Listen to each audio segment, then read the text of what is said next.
വാർത്തകൾ തുടരുന്നു. അതിരപ്പള്ളിയിൽ വീണ്ടും കബാലി ഇറങ്ങി. അതിരപ്പള്ളി മലക്കപ്പാറ റോഡിൽ ഇറങ്ങിയ കബാലി 1 മണിക്കൂറോളം വാഹനങ്ങൾ തടഞ്ഞിട്ടു. വാർത്തയുടെ വിവരങ്ങളുമായി അനീഷ് ആന്റണി ചേരുന്നു.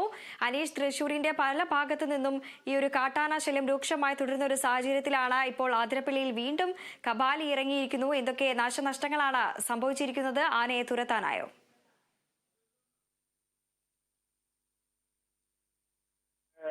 സാധനങ്ങൾ കട തകർത്ത് സാധനങ്ങൾ നശിപ്പിക്കുകയും ഭക്ഷിക്കുകയും കാട്ടാനക്കൂട്ടത്തിന്റെ വാർത്ത നൽകിയത്. അതിന് പിന്നാലെയാണ് ഇപ്പോൾ അതിരപ്പള്ളിയിൽ നിന്ന് മറ്റൊരു ഒറ്റയാന്റെ വാർത്ത വരുന്നത്. കബാലിയാണ്. നമുക്ക് ഏവർക്കും സുപരിചിതമായ പേരാണ് കബാലി. കാരണം ഏറെ നാളുകളായി ഈ അതിരപ്പള്ളി മലക്കപ്പാറ റൂട്ടിൽ സഞ്ചാരികളെ വിറപ്പിച്ചിരുന്ന കൊമ്പനാണ് ഈ കബാലി എന്ന് പറയുന്ന ആന.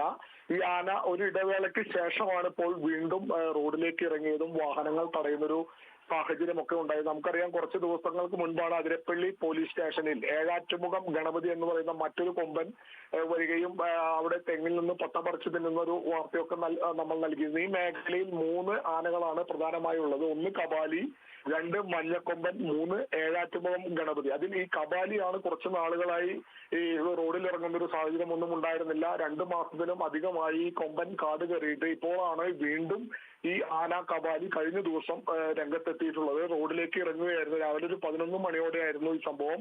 ഷോളയാർ പവർ ഹൗസിനും അതുപോലെ തന്നെ വാൽവ് ഹൗസിനും ഇടയിൽ വരുന്ന ഭാഗത്ത് വെച്ചാണ് ഈ ആന റോഡിലേക്ക് ഇറങ്ങിയത്. റോഡിന് സമീപത്ത് നിന്നിരുന്ന ആന മറിച്ചിട്ട് തിന്നുന്ന ആന പെട്ടെന്ന് റോഡിലേക്ക് ഇറങ്ങുകയായിരുന്നു. ഈ സമയത്ത് നിരവധി വാഹനങ്ങളാണ് ചാലക്കുടി ഭാഗത്തു നിന്നും അതുപോലെ മലക്കപ്പാറ ഭാഗത്തു നിന്നും ഒക്കെ വന്നിരുന്നത്.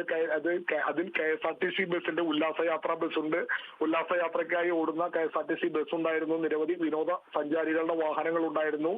ഏകദേശം 1 മണിക്കൂറോളം ഈ ആന റോഡിൽ നിലയുറപ്പിച്ചു. ഈ ആന ഒരു വശത്തേക്ക് മാറിയതോടെ ചെറുവാഹനങ്ങളെല്ലാം വേഗത്തിൽ അവിടെ നിന്നും ആനയെ മറികടന്ന് പോയി. അതുകൊണ്ട് മറ്റ് അപകടങ്ങളൊന്നും ഉണ്ടായില്ല.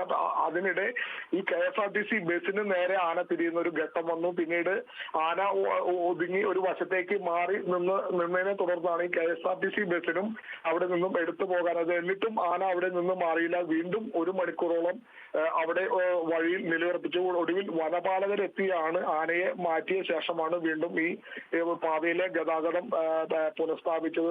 നമുക്കറിയാം, ഈ കബാലി ഞാൻ നേരത്തെ സൂചിപ്പിച്ച പോലെ നിരവധി തവണ നമ്മൾ ഉൾപ്പെടെയുള്ള മാധ്യമങ്ങളിൽ ഈ കബാലിയുടെ വാർത്ത നൽകിയിരുന്നു.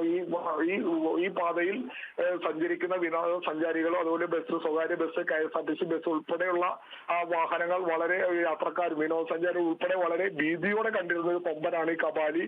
പക്ഷെ കുറച്ച് നാളുകളായി ഈ ആന ഈ പ്രദേശത്തെങ്ങും ഇറങ്ങിയിരുന്നില്ല. കാട് കയറി പോയിരിക്കുകയായിരുന്നു. തിരികെ ഇപ്പോൾ വീണ്ടും വന്നിരിക്കുകയായിരുന്നു. ഇത് വീണ്ടും ഈ വഴിയിലൂടെ സഞ്ചാരം ഇനി സുഗമമാകുമോ എന്നുള്ളൊരു ആശങ്കയിൽ കൂടിയാണ് വനപാലകരും അതുപോലെ തന്നെ മറ്റ് ബസ് ജീവനക്കാരും അതുപോലെ മറ്റ് വാഹനയാത്രകരും പ്രദേശവാസികളും ഒക്കെ ഈ ആന എത്ര കണ്ട് കാട് കയറി പോയി തിരികെ വീണ്ടും അടുത്ത ദിവസങ്ങളിൽ ഇറങ്ങുമോ എന്നുള്ള ഭീതിയെല്ലാം നിലനിൽക്കുന്നുണ്ട്. എന്തായാലും മറ്റ് അപായങ്ങളോ പ്രശ്നങ്ങളോ ഒന്നും ഈ ആന സൃഷ്ടിച്ചില്ല.